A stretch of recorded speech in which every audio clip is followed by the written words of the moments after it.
Hello and welcome. I am Roy at Ninjas80, and today I will be reviewing the Mattel Masters of the Universe new Eternia Masterverse Keldor figure. This is a really cool one, and I got some things to say about him. So, with that said, let's get on with this review.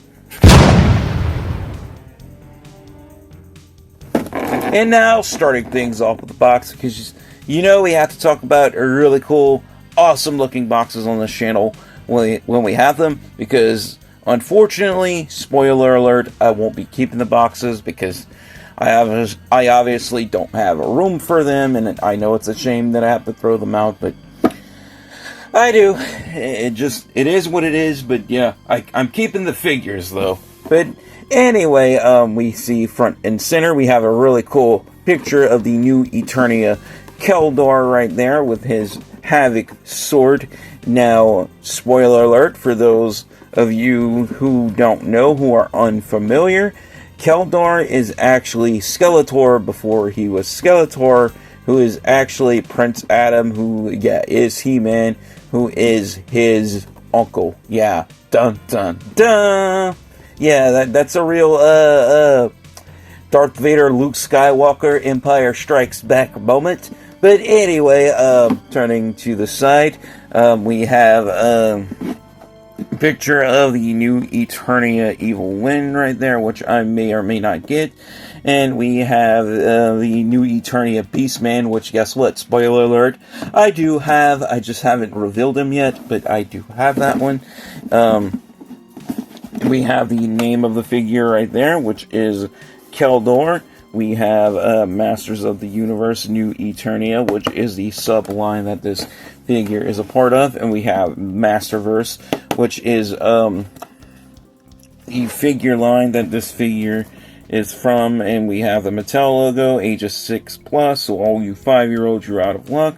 We have over 30 points of articulation with this figure. And here we have the new Eternia Keldor with his non-scarred face, or his pre-scarred face right there in the back. And here he is when he got scarred with that acid, how it burned all his face and all his hair off and everything. Yeah, that's what gave him that skeleton like look when he became Skeletor.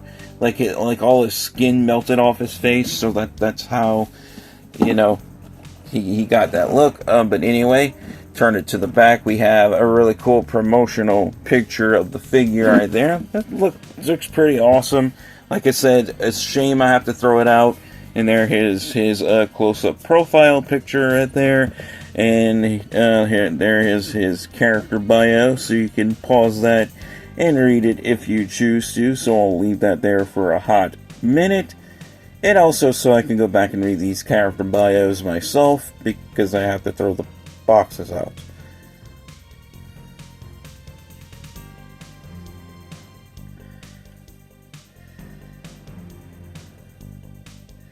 And now, moving right along, we have some more cool promotional pictures of the figure.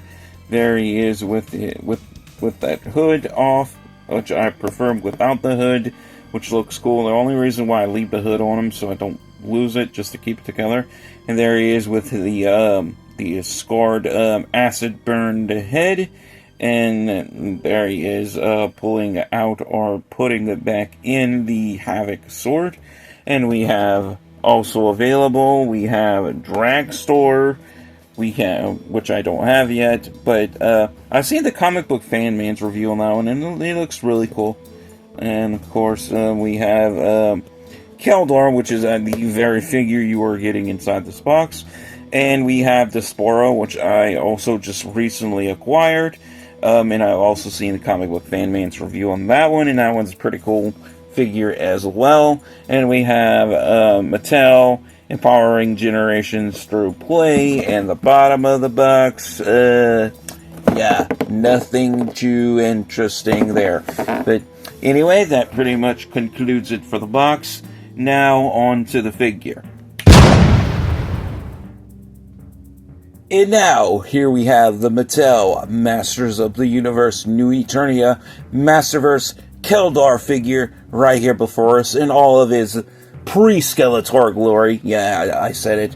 As you can see, this is a well-sculpted, well-detailed, highly articulated figure made by the super cool, awesome people at Mattel. Of course, the same people that brought us Barbie and Hot Wheels and all that other cool stuff. But anyway, as you can see, he is wearing this long sleeve white undershirt underneath his chest armor right there. And his chest armor is very similar to his bone harness that he gets when he's Skeletor. Kind of almost like a foretelling about what he's going to become. And of course you can tell by the skirt armor or loincloth or sash, whatever you want to call this, that he's wearing right here. Very similar to what the armor piece that he has when he becomes Skeletor. And he also has like this purple orb in the middle of his belt right there. Although mine does have like a little one spot of paint missing, as you can see right there. But I won't be taking points off of that. It happens, you know. Manufacturing errors happen. But anyway, I do really like his torso armor piece. How he has like the metallic purple, and he has like this gold piece right here. With this looks like sort of like almost like a grass or something, like engraving like he has right there. And it looks like, and he has this like big green diamond in the middle. And of course he does have like this pointy mustache and goatee going on with Keldor. I guess that's just his style. I'm not a facial hair person, but yeah, that's how he keeps his, I guess. Well, before he got all melted and burnt with the acid. But anyway, he is also wearing some black skin-tight pants. And of course, we have his green hood, which is removable. I just keep it on him so I don't lose it. But anyway, turn it to the back. The cape is a soft goods cape, so it is very flowy. The only thing is you don't want to touch this with like Cheeto finger hands or anything and get it all dirty and stained up. That's my only pet peeve with cloth goods on figures is, you know, you don't want to be touching these figures when you're eating snacks or having them like around food or anything that could spill on this, because that could just potentially ruin it, because you don't want this to get stained. Like, I know you can wash this, but yeah, I have a bad feeling this would probably get lost in the wash. So yeah, just keep that in mind when it comes to cloth goods and figures. But anyway, moving right along, we also see he's wearing these gold bracers, which is actually the same exact bracers that the Scareglow is wearing, except his is in a, I think those are like in a dark green on Scareglow, and Keldor it's gold. And of course, he's from like a blue race of people. I forgot what they call those. I know it's Skyrim, they're called, like, I think dark elves. So like in another game in Kingdoms of Amalur Reckoning, there's also blue people in that game as well. It's very similar to Skyrim if you haven't played it, but except like the battle system and everything is a little bit different. But anyway, getting back to this figure, let's remove this hood so we can look at his hair. And as you can see, we have some very dark, long, flowing hair, and we can see he does have some gray streaks in there. So yeah, I guess Keldor likes using touch of gray, I guess, because he's aging. He doesn't want to look too old, but he doesn't want to look too young at the same time. I guess that's why they use that. I don't know. I'm still young, so I don't know. I'm not too keen on that type of stuff. But anyway, getting back to this figure, articulation-wise, articulation is real good. Now, yeah, because of the long hair in the back, we can't really look up too much when we have this Keldor head in, but we can look down, we can look right, we can look left, we can't cranium revolve us, but we have these shoulder pauldrons in the way, and I'm not about to do that. And I really just don't want to take this armor piece off, because it's, I don't know, I just find it a pain in the butt to put it back on right now. Well, actually, no. I could just unclip it, but I'm just not going to do that right now.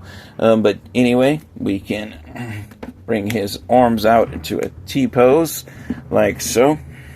We can bring them back down. We can rotate all the way around a full 360, like so. Now notice I'm putting them at a slight angle. That way, when I'm rotating, that way I'm not colliding with the shoulder pauldrons. And that one just came out. Oh boy. So let me, hopefully I can get it back in. Okay.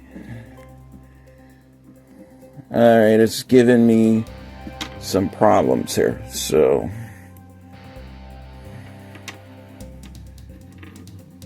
give me a minute. I'm going to have to do this off camera.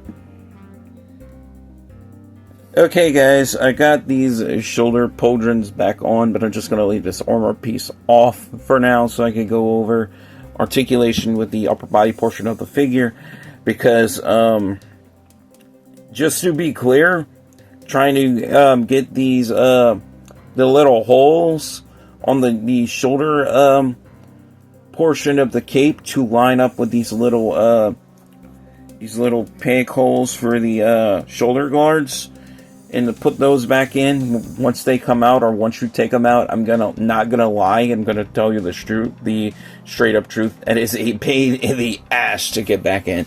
But anyway, going back over articulation with the upper body portion of this figure, the head can look up a little bit, we can look down, we can look right, we can look left, and of course now that the top torso armor is off, we can cranium revolve this all the way around a full 360, like so. And of course, we can put them in a T-pose again, and then back down. Now we can rotate all the way around, full 360, without worrying about popping any pieces off, because like I said, took this off to demonstrate articulation. And of course, we can rotate all the way around, because we have that updated torso joint, which is much appreciated. And of course, we can rotate all the way around a full 360 at the waist, and I'm bumping around his sword, so I might want to take that off for right now. Of course, we have bicep swivels. Swivel those biceps. Double joint at the elbow, so we can bend those elbows all the way forward and all the way back, like so. Wrist can rotate all the way around a full 360 and rock forward and back. Same is true with the other side. And actually, no, this is actually a vertical hinge, my bad, so we can, yeah, rock it up and down. So just be careful, because some of the hinges are vertical hinges, and then some of them are horizontal, so just keep that in mind. And this one does have the updated drop down hips when it comes to lower body articulation, so we can bring those hips down, we can push them back up, of course, and we can do the full on Johnny Cage splits with this figure. And of course, we do have a thigh swivel, so you can swivel those thighs all the way around. You can kick forward about that much, back about that much. Same is true with the other side. Forward about that much, back about that much. Double joint at the knee, so you can bend those knees all the way back like so, and then forward again. Swivel at the boot.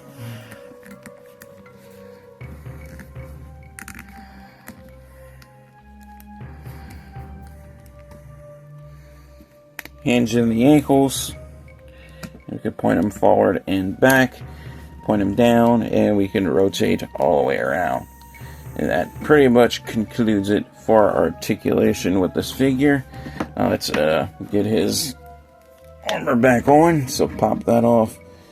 So hopefully, and I hope to God that these shoulder guards or pauldrons, whatever you call them, don't pop off again. Yeah, that is a pain in the butt to get back on, like I was saying. And yeah, I mean, more than just butt, it's a pain in the ass, like a literal pain in the ass to get these lined back up properly. But anyway, put his regular head back in. It has Havoc's sword back in the notch piece or scabbard. Well, not exactly a scabbard, but yeah, you get the point. Just to take it back out and put it in his hand, and like so we can hold the Havoc sword. I call it that. I know the sword actually has a name, but if you look at it, you kind of do have like a ram skull on it, very similar to his Havoc staff. And I really like how it has like the black, the gold guard with the realistic black handle, looking really nice. And a nice, shiny, realistic silver on the blade as well. So I definitely have to give Mattel some extra credit for that. But anyway, getting to his main accessory, the interchangeable, acid burned head, and that looks very grotesque, and that doesn't look very fun to have the acid spill on you like that, because I don't think anybody would really like acid going all over them like that, because nasty. But anyway, all I have to do is pop this off, and this piece on mine is a little tight, but it's doable. I don't like putting that one on, this piece on too much, because as you can see and you can hear, it is really, really tight on mine. But I probably should have hit that with my hairdryer with some heat, but there he is with the melted face head on. And we can look up, we can look down, we can look left, we can look right, and we can do a full 360 cranium revolvus with this one, although it kind of resists a little bit, so that's why I'm putting his base head back on. I just put this one on to demonstrate, that's it. Now of course I can also put the hood on with this one. I just didn't do that when it was on the body. But anyway, if I have to give this figure a final score based on detail, articulation, and playability, I have to give him a drum roll, please. And when it comes to detail, articulation, and playability, I have to give this figure a well-earned, well-deserved, well-worth-it, highly recommended 10 out of 10. Why? Because detail is really good, articulation definitely top-notch. We have that updated torso piece, so no points taken off there. The only thing I probably should take points off, but I'm not taking points off, is the way these shoulder guards pop off, and the way you have to line the cape back up with the little peg holes in order to get the shoulder guards back on properly. Like I said, that's my only pet peeve with this figure, because that's a dreaded pain in the ass to put back on. But other than that, I think this is a really well worth it, highly recommended figure for any Masters of the Universe fan, or if you're just getting, more knee-deep into the franchise like I am, which I've always knew that Masters of the Universe existed, although, I'm a 90s kid, not an 80s kid, but I'm not Patrick Star from SpongeBob SquarePants who lives under a rock, so yeah, I know what's out there in the world, okay? But anyway, guys, that pretty much concludes it for this review. As always, thank you guys all so much for watching. Your viewership is much appreciated. Like and subscribe if you haven't already. And to wrap it all up, stay safe, take care, God bless. Stay positive. Stay powered up. And peace out.